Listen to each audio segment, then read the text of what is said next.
My several male personalities. Okay. The hat's bringing with me. Okay, I shall start. Okay, the Sublanders.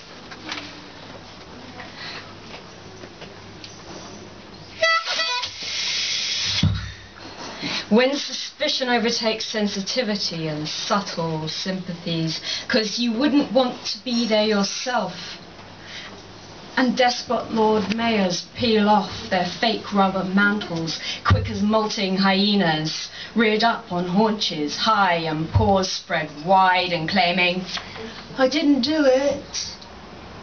When plasma becomes the #1 political keyword, followed in close succession by Adidas trainers, and all else holds no interest or comprehension because nothing more than a screen and pair of shoelaces, brand shoelaces, tied the population together to call itself culture.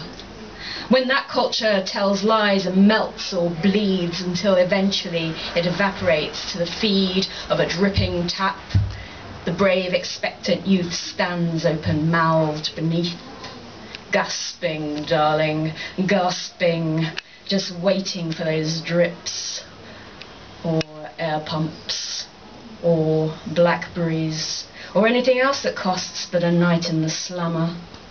Kick up the rump, says my mother. That should do it.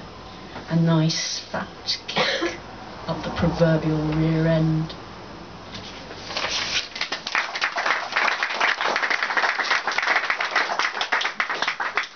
This came out 2 weeks ago, which I'm quite happy about. Copywriting War and Other Business Sins.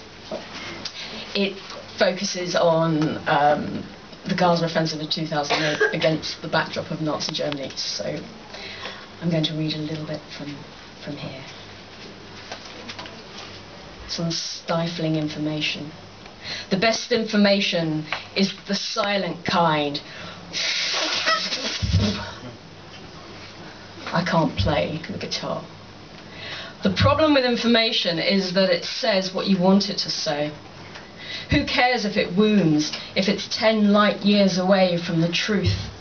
Is there anybody hanging around with a tape measure, voluntarily, not despairing, understanding, not about to sting or use old statistics? We don't know how far back old is. There are theories on temperature and God, stories eager to prove everything. They cannot.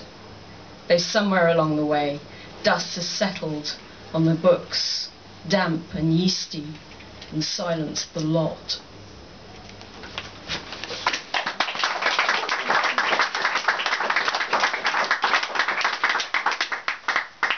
Waste disposal. Where is the drive, the imagination, thought, instinct, self-imposition that gets you to a better place, a higher plane?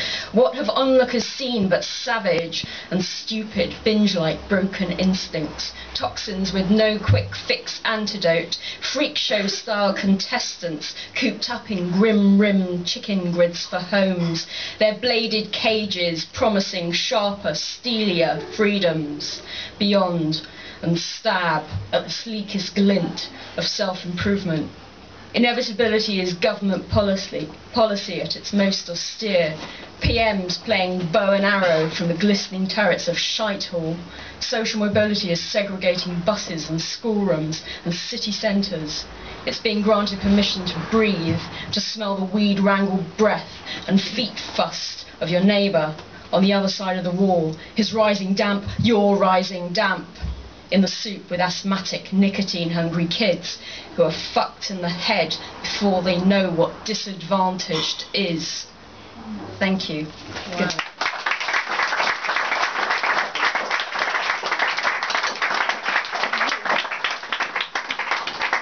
That was Clare Saponia. I like the plastic mouth organ as guitar standing. It's brilliant. It never blows when you want it to. I didn't realise anyone was taking my no acoustic guitar policy that seriously, but there we go. Cool. Anyway, we're going to have about 4 more poets and then